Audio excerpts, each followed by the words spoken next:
राजस्थान प्रदेश अध्यक्ष की जगह मदन राठौड़ ले चुके हैं और इसके बाद से लगातार वो सुर्खियों में हैं। चर्चा है कि मदन राठौड़ राजस्थान में होने वाले विधानसभा के उपचुनाव में एक बड़ी भूमिका निभाने वाले हैं। 3 अगस्त को पदभार ग्रहण करने के बाद में मदन राठौड़ आगे आने वाला विधानसभा उपचुनाव की तैयारियों में लग जाएंगे। हाल ही में उन्होंने प्रधानमंत्री नरेंद्र मोदी और गृह मंत्री अमित शाह से मुलाकात भी की है, जो कि काफ़ी चर्चा में चल रही है। नई दिल्ली में भाजपा के प्रदेशाध्यक्ष और राज्यसभा सांसद मदन राठौड़ ने देश के गृह मंत्री अमित शाह से मुलाकात की। इस दौरान राठौड़ ने राजस्थान भाजपा प्रदेशाध्यक्ष के रूप में मिली नई जिम्मेदारी के लिए गृह मंत्री शाह का आभार जताया और प्रधानमंत्री नरेंद्र मोदी के नेतृत्व में प्रदेश भाजपा को नई ऊंचाइयों पर ले जाने का विश्वास भी दिलाया। दूसरी ओर भाजपा के नवनियुक्त प्रदेशाध्यक्ष मदन राठौड़ के पदभार ग्रहण समारोह को लेकर तैयारियां जोरों शोरों से चल रही हैं।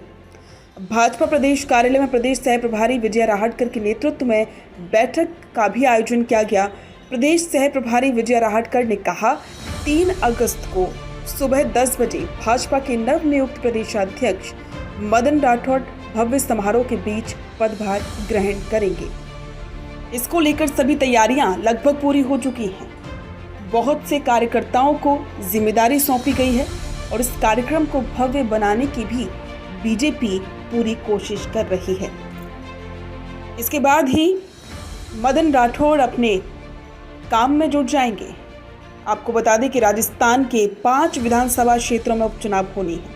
देवली उनियारा, दौसा, खिवसर, चौरासी और झुंझुनू में बीजेपी अपने उम्मीदवारों के चयन को लेकर भी विचार कर रही है और इसके लिए किसी मैदान में उतारा जाए ये फैसला करने से पहले वो इन क्षेत्रों से फीडबैक भी लगातार ले रही है और अब कहा जा रहा है कि इसमें एक बड़ा रोल मदन राठौड़ का होने वाला है। बीजेपी लोकसभा चुनाव से सबक लेकर शायद कुछ नया कदम उठा सकती है। कयास तो ये भी लगाए जा रहे हैं कि बीजेपी सिर्फ पुराने चेहरों को तवज्जो देगी।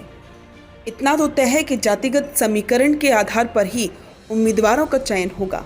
खास करके देवली उनियारा, खिवसर विधानसभा क्षेत्रों में पुराने ही प्रत्याशी को मैदान में उतारा जा सकता है।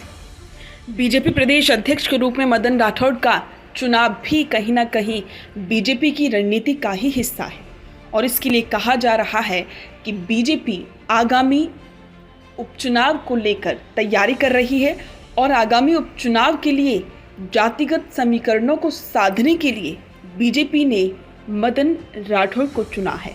अब देखना होगा कि क्या मदन राठौड़ बीजेपी को विधानसभा उपचुनाव में 5 की 5 सीटें दिला पाते हैं या फिर इन सीटों पर पिछली बार की तरह ही 3 पर कांग्रेस, 1 पर आरएलपी और 1 पर बीजेपी का कब्जा हो जाएगा।